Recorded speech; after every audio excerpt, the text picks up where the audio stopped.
Good morning. Good morning. Thank you guys for joining us. Us? I don't even know what I'm talking about. Thank you guys for joining me. I guess that's better. Not really. All right. Hey, nerds, don't write on my stuff.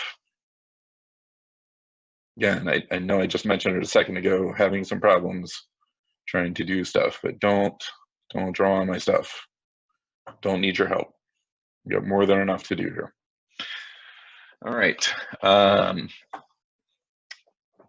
Those of you who already are like, wait a second, we didn't do Tuesday. Yeah, we did. We did it on the video yesterday that I had to re-record. And so it's on YouTube. So if you want to know what the answers were to yesterday, then you can go to YouTube and you can find them your own dang self. So go watch the video and figure out whether or not you did it right. It'd be really exciting. Hey, let's get started. Identify the verb and its mood in the sentence below. The sentences look both ways before crossing the street. Seems like that's imperative because it's telling you what to do. Do this. There's an implied you here at the beginning. Y-O-U. That would be in parentheses if we were diagramming the sentence. Doesn't even look like words anymore. I don't even know what's happening here. This is a terrible crime that's happening. Now let's try this again. D, D, D, D, D. So we're going to go back to pen. We're going to circle imperative a little bit better.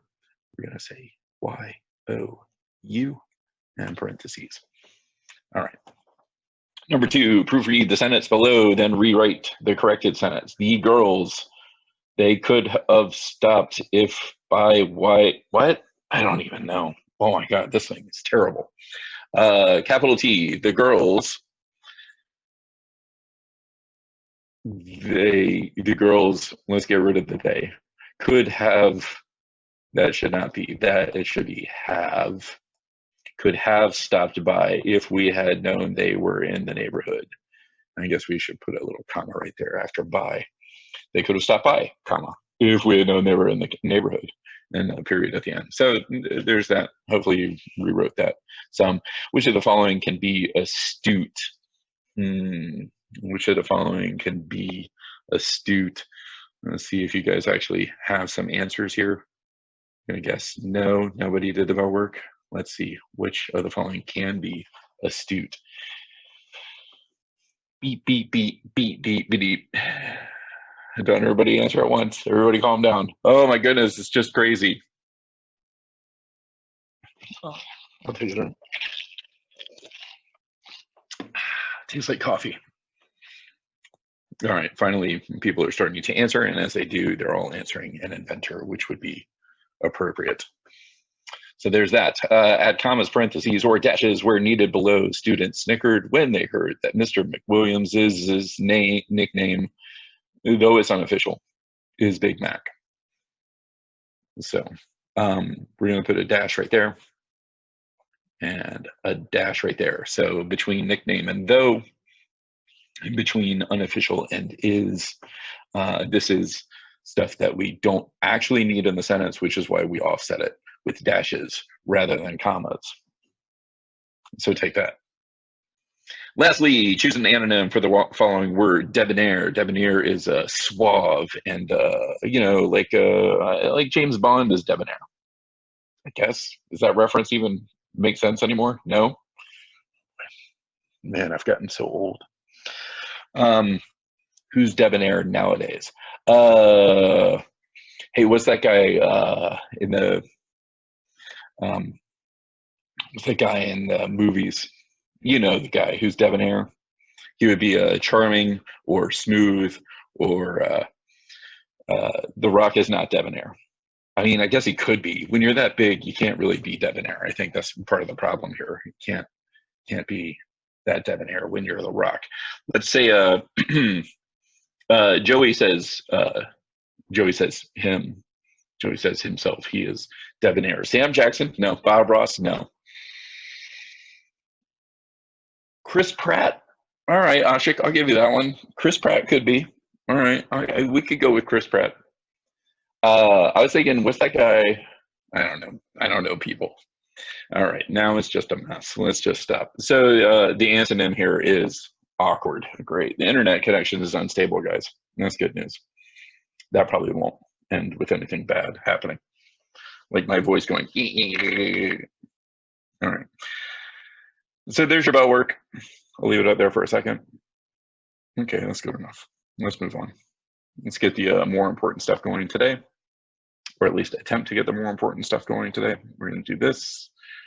We're going to do this. Hope you guys are well. I got another 3 people who signed up for No Red Ink today, which is good. Still means that I'm, like 20 people. No, less than 20 now. I think we're just less than 20 at this point who have still not signed up. If you have not signed up for No Red Ink, for the love of all that is good, please sign up for No Red Ink. Speaking of other nonsense business, those of you who need to have me go over your poems with you, please contact me. I've already got 3 meetings scheduled today and tomorrow for students who need to go over their poems and get a feel for what exactly they've done right and what they've done wrong. So feel free to go ahead and start signing up for those meetings. You can email me. The best bet is email me a couple of times. When you email me a couple of times, I will try to choose one of them and I will send you an invite back. So then we can actually do that. The next poem is not due until the 11th. All of your poems will be back to you. My plan is to have them all back to you on Friday. So you'll have essentially a week to work on them without needing to do really anything else. Well, I mean, you'll still have some of the other busy work kind of assignments that we're doing, but give you a full week to actually try to straighten things up and try to work on stuff. At the same time, go ahead and keep working. Like I told you yesterday, go ahead and keep working. Don't wait on me.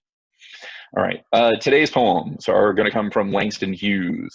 Langston Hughes. Let's get rid of this. Let's get everybody in here. Langston Hughes is what we're trying to focus on, or who we're trying to focus on today. And yeah, so we're going to do 2 poems. Neither one is very long. We're going to be able to get through this, hopefully on time, maybe even ahead of time, which would be great. Langston Hughes, New York City, American poet. 2 different poems that we're going to do today. We'll start with Dreams, which is right here in front of you. We'll read this one through a couple of times, as usual, and then we'll try to talk this through. Start thinking about what you're seeing, and we'll see what we can come up with. Is there something else I need to mention? Oh, A3K. Make sure you get an A3K done. Please get A3K done. Also, if you have a 5-step and there's only one of them due, make sure you do all 5 steps, which means that you actually type something. Don't be lazy. Don't be lazy. All right, so here we go. Dreams is our first poem today. Hold fast to dreams, for if dreams die, life is a broken winged bird that cannot fly. Hold fast to dreams, for when dreams go, life is a barren field, frozen with snow. Wait, that's it? That's the whole poem? Okay, all right, let's do it again. One more time, make sure that everybody's caught it. Here we go. Hold fast to dreams, for if dreams die, life is a broken winged bird that cannot fly. Hold fast to dreams, for when dreams go, life is a barren field, frozen with snow. 2 stanzas. Oh, let's do this. Beep, beep, beep. 2 stanzas. 1 sentence. I'm going to try to do it better here. 1 sentence. So only 2 stanzas in this entire poem. So there's not an awful lot for us to break down here. One of the things that's already coming through, some of you are starting to see a little bit of a theme that has come through in some of these poems, which is not surprising. Again, nothing here is accidental. So yeah, we are focusing on poems that do deal with dreams. Also, another thing that is jumping out immediately is the idea of rhyme scheme, which is present here. Dreams, A, die, B, bird, bird dreams, nope, C, fly. Ooh, oh, I see you. Okay. Dreams, I guess that would be A, although it's the same words. It's not really a rhyme, but okay. Go, oh boy. This, I guess we're all there. D, field, E, snow. Oh, well, all right. So we do have a rhyme here and here. We do have a rhyme here and here. So as we're thinking about rhyme scheme, we do see that there is a rhyme scheme. We got the old no rhyme, rhyme, no rhyme, rhyme, no rhyme, rhyme, no rhyme, rhyme. Beyond that no rhyme, rhyme, we also do have internal rhyme that is happening here at the very bottom. Frozen with snow. I understand there's two different syllables here, but we do have this matching. Alternatively, you could say that this is assonance, which is the same vowel sounds. Guy who forgets what he's doing. All right, so we've gotten some of kind of the more structural things out of the way. Let's actually talk about the meaning of the poem, because already, again, I'm seeing a whole bunch of chats come across. People are going, wait a second, wait a second, wait a second. I see something that is happening here. This particular line. Are these metaphors or similes? Which one do we have here? And over again through the chat, we see metaphor, metaphor, metaphor, metaphor, metaphor, metaphor. And that's correct, because we have the direct comparison is between two different things. There is no like, and there is no as, because we don't have those two. It is also not a simile. So these direct comparisons are helpful for us because it makes things a little bit easier for us to figure out what exactly we're saying. So life is this, a broken winged bird. Life is a barren field. I guess we got to talk about connotation. What is life if we follow through on this particular poem? Is life good or bad? And this is the part where we get bad, bad, bad, bad, bad, bad, bad, bad, bad, good, not good. Life can be good. It's empty. Can? I'm not sure what can means, but can. So essentially, we see that life is or can be a broken winged bird that cannot fly. Is there any point in being a bird if you got broken wings? The answer is no. No. The best part of being a bird is being able to fly. I can say that because I have been a bird. Barren field frozen with snow. Also not exactly great, especially for you Florida kids. Florida not enjoying the barren field frozen with snow. So these are not popular things necessarily here. So this is some negative language here, but why? Why do we have negative language here? What is it that's actually keying these metaphors? So no dreams is what I'm hearing. And it's when we see dreams go and we see dreams die here. Dreams die, dreams go. Wait a second. There's another poetic device. I can feel it. I can feel it. Dreams die, dreams go. What's the other poetic device that we see in both of these pairs of words?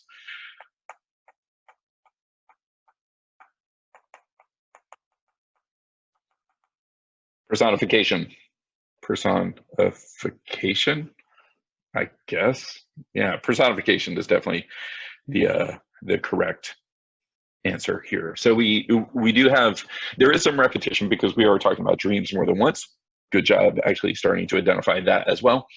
But we definitely have personification. Dreams die. Dreams don't really die. Dreams aren't alive in the first place, so it's hard for them to die. Dreams go.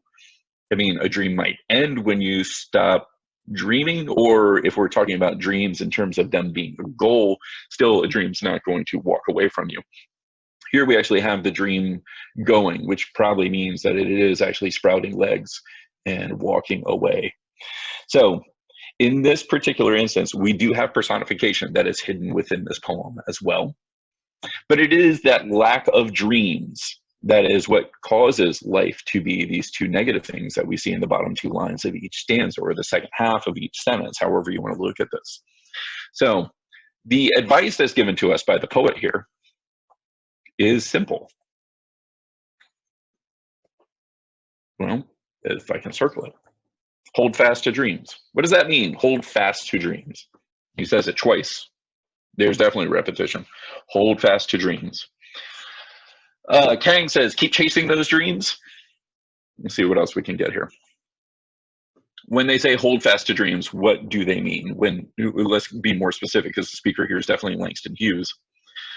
Grasp says John Hancock. Let's see, if you've got a dream, keep it. Don't let go until you achieve it, says Bilbao. Qasim says, keep dreaming. Elias says, do not abandon your dreams. Don't let them slip away, says Anaya. Abigail says, achieve it quickly. Ainsley says, keep believing. Follow your dream, says Ian. So lots of different things. And all of those are actually getting us to the point that Langston Hughes is trying to talk about here. All right, so kind of the big thing that we need to talk about, and that is about Langston Hughes. Not only American, but African American. So when we're talking about Langston Hughes, we're talking about somebody who's actually struggling with the idea of civil rights at the time that he's writing this poem. So realistically, when you start to look at this in a greater context, so if we now take a couple of steps back from this, hold fast to dreams. What kind of dreams do you think Langston Hughes might be talking about here? If we're talking about somebody who is struggling with some of perhaps the ideas or the lack of movement in the civil rights movement, no discrimination, freedom. Let's see what else comes up. Leo says freedom with an exclamation point. Wait, we gotta close this so then I can make the exclamation point. Love it. It's more like a freedom, more yelling. So yeah, he's definitely talking about the civil rights struggle and the ability to have equality, the ability to not be trampled upon, to not have your rights be taken away from you, to not have that ability to live the way that you want to live. And so as we're looking at this, this is certainly an important poem from that perspective. Let's clear this off and look at it again. He's saying, don't give up. In the face of hardship, don't give up. You have to hang on to those dreams, because if you let those dreams go, then you become useless. If you let those dreams go, then life is going to be cold and harsh and painful. And so it's important for us to make sure that we hang on to our dreams, that we pursue our dreams, and that hopefully sooner or later we actually even achieve our dreams. But even still, even if you don't necessarily achieve the dream, making sure that you're continuing to work for it, you're continuing to fight for it, you're continuing to strive for it, still allows you to actually have a life that is worth living, not like what is described here. Why is my pen not working? Oh, I turned it back off. Here we go. Not like what is described here or what is described here. All right. So there's the first poem. Anaya has asked, can ducks fly? Anaya, of course ducks can fly. Of course they can fly. Chickens, they can fly very short distances and not a very high height. Penguins, John reminds us, penguins can't fly. I mean, they can fly if they fly on an airplane. Ostriches can jump. They can dunk basketballs. I don't know if you've seen that. No? I don't know. Maybe check YouTube later. What are we doing? We're changing poems. That's what we're doing. Let's do something that's helpful rather than me making up stuff about birds. Hey guys, bird facts. Like and subscribe to my bird fact channel. What are we doing? There's the second poem here somewhere. I'm going to do Harlem as the second one. Okay. Second poem today. Oh my goodness, that's tiny. Let's make that much bigger. Second poem today is also by Langston Hughes. Langston Hughes actually wrote his poetry in New York City during the Harlem Renaissance. It was a period where there was a mass explosion of creative energy that came from really, let's put a fine point on it, kind of the black part of New York City, or at least where if you were to look at New York City and to say that perhaps it was self-segregated, Harlem was the area where all of these creative people lived, but the vast majority of them were black. And so we call it the Harlem Renaissance. You know, do what you want to with that. But Harlem is also the title of this poem. And so you can see that there's actually a closer connection here. Because it's the title of the poem, we know that there's some importance to this. Hey, thematically, do you see anything that's actually kind of matching up here? Yeah, so we've got the idea of this dream deferred. We've got the idea of this dream deferred. So that kind of does take us back to what we just saw. But let's read through this and make sure that we understand it first. Harlem by Langston Hughes. What happens to a dream deferred? Does it dry up like a raisin in the sun, or fester like a sore and then run? Does it stink like rotten meat, or crust and sugar over like a syrupy sweet? Maybe it just sags like a heavy load, or does it explode? All right, one more time. Try to read it a little bit different so you can hear it a somewhat different way. What happens to a dream deferred? Does it dry up like a raisin in the sun, or fester like a sore and then run? Does it stink like rotten meat, or crust and sugar over like a syrupy sweet? Maybe it just sags like a heavy load, or does it explode? So thematically, yeah, these poems are pretty close together. So we're talking about a dream deferred. What does deferred mean? Those of you who have access to Google, of course, at this point in time, you could go ahead and use that and be like, oh, look at me with my big smart thing. Liam jumps in without even looking it up and says, given up. John says, put off. Defense. Let's see what else comes up here. To postpone. All right, I like that one. All right, that's a word. It doesn't necessarily match up with the answer, some of you. So what happens to a dream deferred? So a couple of things for us to note right off the bat. Let's change this and go to this one real quick. Oh, I've lost that. Let's look at this and this. Dream deferred, does it dry up? We have a whole bunch of D sounds, one after another through here. So we definitely have some, oh boy, I wrote that too big. Alliteration. Yeah, that's better. So we definitely have some alliteration that is showing up here. So we have that's happening. Let's clean this up. This is a mess. And then we have this dream deferred. So a dream that is put off. So to a certain degree, this is actually echoing right back to our previous poem.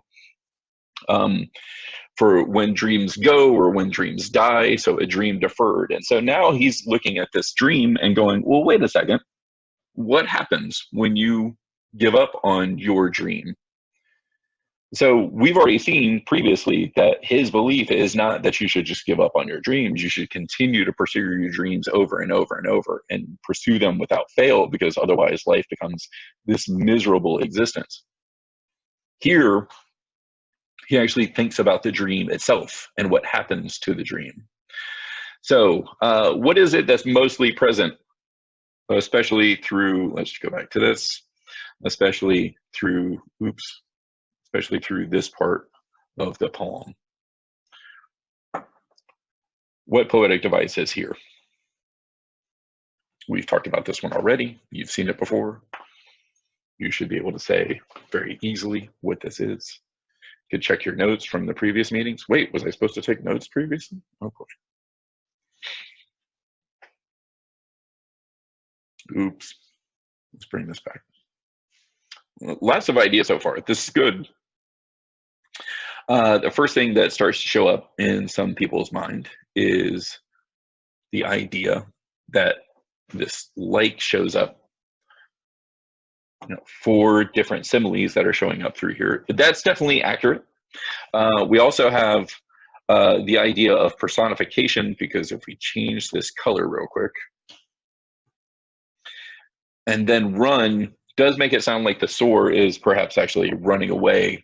Just as easily, you could probably say that the soar is actually running, and by running we mean kind of oozing than being gross. I don't think it's a terrible idea one way or the other. I mean, I think the oozing wound is gross and terrible, but I think either one of those works. Let's see what else shows up. Some repetition shows up in here as well. I guess there is some repetition, because if we actually look here, we do, at some point, we do have or, I guess, or, yeah. I mean, it's starting off the word, or it's the word starting off the line. There is something important to that. The words that are chosen to start the line, again, primacy and recency, those same ideas. The fact that they are here is important. Along those same lines, while we're talking about primacy and recency, hey, look, you started and ended with a question. Where have we seen this before?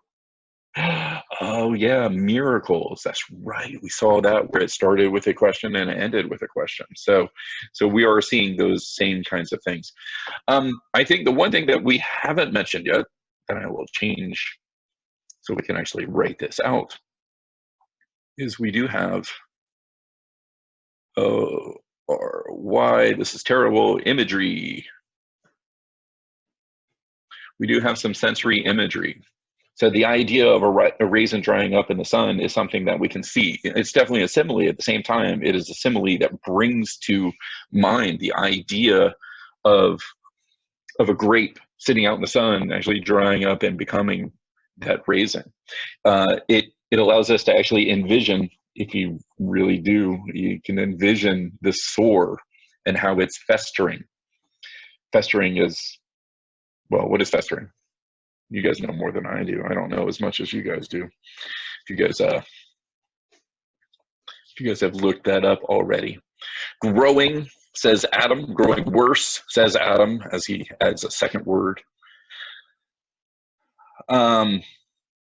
So we do have this idea of this festering sore. We have the idea of stinking rotten meat. And we have this idea of crusting and gross, but at the same time, very sweet. Again, sensory imagery is not necessarily just your eye. Ooh, what happened there? Oh, I got caught between two minds. Let's try this again. Let's try to draw an eye, because that's what I wanted to do. Hey, look, it's, oh, yeah, that's better. It's not that it's just imagery in terms of being able to see it, but the words like sweet, the words like stink are actually bringing up some of those other senses. I think we talked about them before. You can go back and find one of the previous videos where we actually identified all 5 senses. It was a benchmark day for all of us. So we've got all of that. Let's clear this and start again. So again, looking at all the different similes, looking at all the different language that we have through here, he's using a variety of techniques all at once. So it's not just that he's focusing on one particular thing and going, this is what I'm going to do in this poem. Instead, he's using a wide variety of different poetic devices at the same time. They're layered on top of layers, on top of layers, on top of layers. And so realistically, this is going to be one of the goals that I have for you, is that you start to get to the point where you can feel confident enough that you can have a simile that also is imagery at the same time, that you can have a metaphor that we can also follow through and be like, wait a second, there's some personification that's happening here at the exact same time. If you remember back to actually when we were in the classroom, seems like forever ago, but when we were in the classroom and we were actually doing some of the bell work on poetic devices, many of those poetic devices you could put into both one box and a second box at the same time. So you could have things that were acting in two different ways at the exact same moment, or with the exact same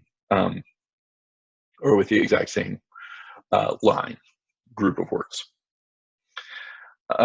So there's also the structure here is different. It is offset. It is not consistent all the way through. So if we look at each of the stanzas, last time we had two sentences, two stanzas, each stanza, 4 lines. Structurally, very much the same. The beginning of the stanza in each case was pretty much the same, and the end of each stanza in the previous poem was also pretty similar in terms it was describing something that was miserable and horrible. Here we have totally different structure. We still have, well, not still, we have 4 stanzas here. The first one, 1 small line. The second one, 7 lines. The third one, 2 lines. And the last one, back down to 1 line again. Again, just to bring this back up, the idea of question at the beginning and question at the end. He's really inviting you to be a part of the poem. He is asking for you to do this. Now, this is totally different from when we're actually writing explanatory or argumentative essays. You don't want to ask questions and try to invite people in. You want to go, this is what you need to know. And then you tell them what they need to know. So it's a different skill set. And so what he's doing here, and what we saw Whitman do as well, was try to invite you into the poem and have you actually think about the subject matter that he wants you to consider. So we see these things happening in this particular poem. Not just that, but we have all the rest of these other questions that are dropped in the middle of this poem. So lots of reasons for you to think about what Langston Hughes is suggesting to you. So we have all of these pieces. And then we also have this, which is offset and all by itself. Why does he do this? Why is this its own section? I'll take your thoughts in the chat. Why does he keep these 2 lines all by themselves? What is the point? Serenity, you don't have to admit you don't know. You can take a guess instead. I know you don't know. That's why I'm asking the question. Do I know? Yeah, maybe. Maybe. To emphasize them, to express the negativity. Ooh, look at all these. This is too many for me to even read all at once. To get the reader's full attention on those 2 lines, I think that's true. Maybe it's a separate emotion. All right. All the dreams of the past bubbled over and exploded. It's not a question. Yeah, there's definitely one big thing for us to pay attention to. Everything else in here, that's absolutely accurate. And Luke has pointed this out. If you look at this, it's a question. Why is that not working? Let's go back to this. If you look at this, we end with a question. We end with a question. We end with a question. And this one is ending with a period. So there is a reason for this one to be different. I mean, surely he's made an intentional choice. And again, ladies and gentlemen, poetry is all about intentional choices. It's all about intentional choices. Again, if you want to leave letters off of a word, fine, as long as you can explain to me why you're leaving the letters off of a word. If you want to use punctuation or not use punctuation, that's fine, as long as you can explain why you've done what you've done. So the fact that Langston Hughes has here decided to make this one sentence, this one statement, its own thing, perhaps this is actually his feeling about it. He asks you, does it dry up like a raisin in the sun? Or does it fester like a sore? Or does it stink? Or does it crust and sugar over? And then he says, well, maybe it just sags like a heavy load. And again, if we're talking about the same subject matter, if this is a bigger metaphor that's talking about something like the civil rights movement, if your dream is pushed off, and that dream is the same one as before, equality, freedom, rights to be able to go where you want to, or speak to who you want to, or eat where you want to, perhaps Perhaps what he's saying is, those of us who have had this dream and our dream continues to be deferred at this point in time, perhaps this is what we look like at this point in time. Maybe this is how we look. Maybe we just sag under a heavy load as we continue to struggle under everything that could be happening, but ultimately is not happening. So there is one way to look at it there. And then some of you are already starting to refocus then on this very last question, because if we follow this particular structure, and let's get some of this stuff out of the way. If we follow this particular structure of question, series of questions, more questions. So we have all questions here. We have an answer here. I know it's totally backwards that I wrote a question mark by the answer. And then we come back and we have one last question. Or does it explode? So I think I saw something come across. Adam suggests that maybe the explosion is rhetorical. I think that's an interesting thought, but I wonder if it might be something else too. Imagine, if you will, that you've been denied equal rights and you're fighting to make things better. And you're fighting to make things better, and you're struggling, and you're trying to make changes, and perhaps some changes are happening, but not everything is changing the way that you want to. There's probably two different ways that you could react. You can probably react in a way that you just kind of feel beaten. Some of it's been successful, some of it has not. And you might feel, kind of downtrodden. However, the other is that you could get mad, you could get angry, you could get upset, you could say, this is too much, this is too much, we will not stand for this anymore, and now things will change and we're going to force them to change. And I think that's what we see here from Langston Hughes. Essentially, he's saying, you know what, we need not defer these dreams any longer, because right now the question might be, are we just going to continue to act like this, or do we get to this point? There's a big difference between those two. So I think this is a poem that speaks on, a couple of different levels. Again, the visual imagery, the sensory imagery that he gives us through this second stanza is fantastic.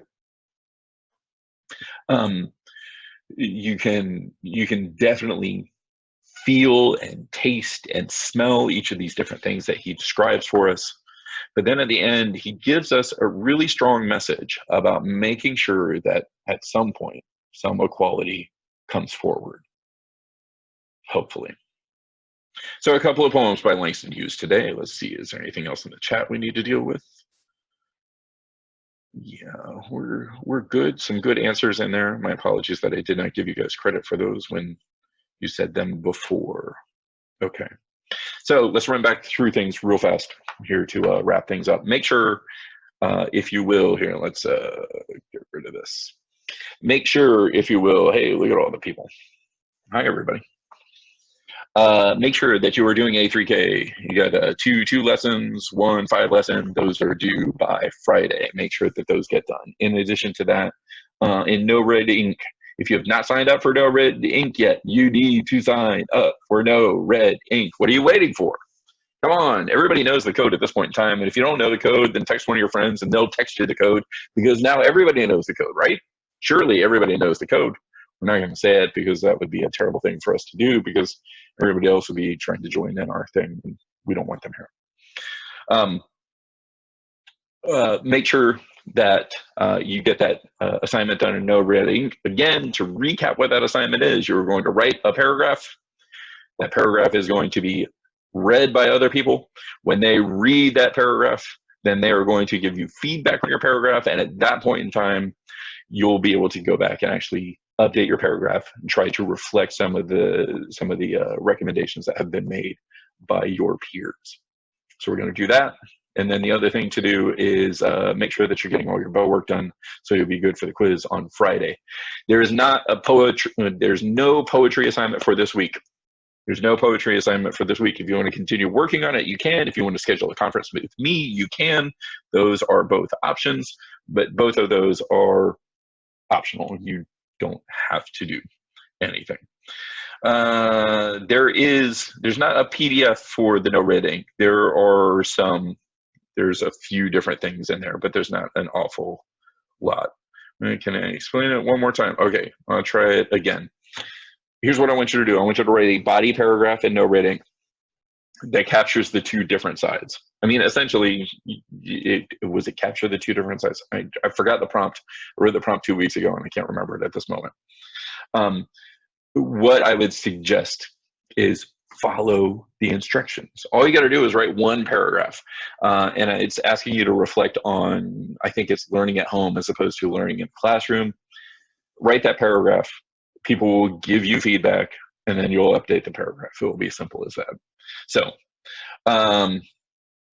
yeah, it's asking which one is better. So yeah, I feel like there was an argumentative slant to it. So choose one, try to make sure that you have the best argument that you can based on the scant amount of evidence that I've given you, which is not a whole lot.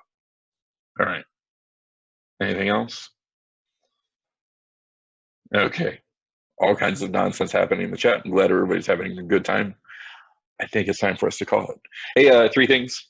Please make sure you focus on these 3 things. Number 1, make sure that you are good to each other. If somebody texts you and goes, I don't know how to get into no red ink, help them out. They don't need to fail. You guys can help them. Second,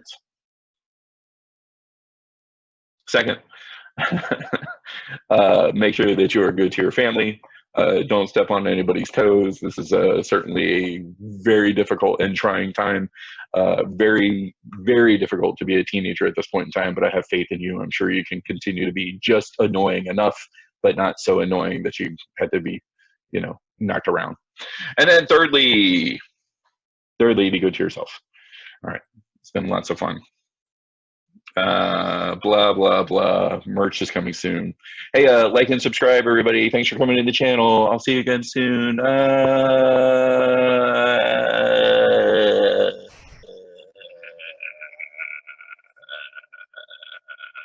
don't know what's going on.